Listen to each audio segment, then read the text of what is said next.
भगवान श्री कृष्ण ने जब मोहिनी रूप धारण किया तो उनके सौंदर्य पर 33 करोड़ देवता मोहित हो गए।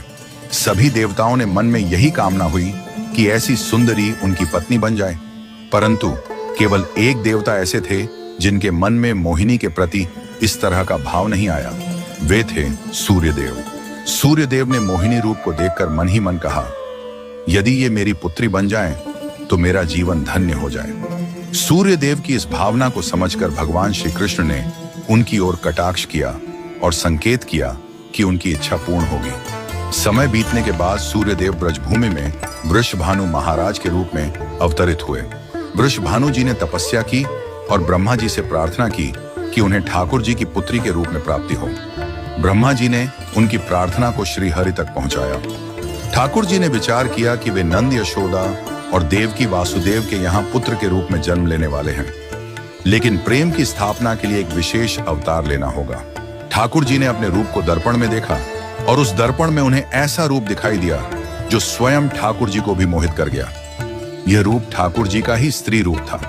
उन्होंने इस रूप को स्थिर किया और लक्ष्मी जी के वस्त्रों, आभूषणों और श्रृंगार सामग्री का उपयोग करके इस दिव्य स्वरूप को सजाया। जब यह स्वरूप पूर्ण हुआ तो ऐसा प्रतीत हुआ मानो सूर्य और चंद्र का एक साथ मेल हो गया हो। यह दिव्य तेज इतना अद्भुत था कि स्वयं ठाकुर जी भी नेत्र मूंदने को विवश हो गए। जब उन्होंने नेत्र खोले तो उनके सामने श्री राधा रानी का दिव्य स्वरूप प्रकट हुआ। श्री राधा के प्राकट्य का समय सुबह 4 बजे का था, जो ब्रह्म मुहूर्त का समय है। भगवान के अन्य अवतारों का प्राकट्य दोपहर 12 बजे या रात्रि 12 बजे होता है, परंतु राधा रानी का जन्म ब्रह्म मुहूर्त में हुआ, जो नए दिन की शुरुआत का प्रतीक है। यह इस बात का संकेत था कि प्रेम का प्रकाश संपूर्ण विश्व में फैलने वाला है। राधा रानी के अवतरण पर वृषभानु महाराज और कीर्तिदा माता के घर उत्सव मनाया गया। सभी गोप गोपियां ब्रजवासी आनंद में झूम उठे, लेकिन एक अद्भुत घटना ने सबको चकित कर दिया। राधा रानी अपनी आंखें नहीं खोल रही थीं।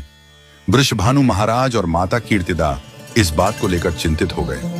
कई साधु संत और विद्वान उनके दर्शन करने आए, लेकिन किसी के भी प्रयास से राधा रानी ने अपनी आंखें नहीं खोली।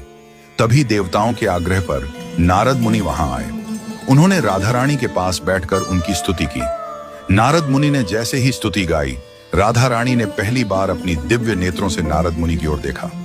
उस समय राधा रानी का स्वरूप ऐसा था मानो मृग नयनी सुंदर बालिका अपने पालने से झांक रही हो। यह दृश्य देखकर नारद जी आनंद से झूम उठे। उन्होंने अपनी वीणा और करताल बजाकर कीर्तन प्रारंभ कर दिया और गाने लगे, जय राधे जय वृंदावन वासिनी। वृषभानु महाराज यह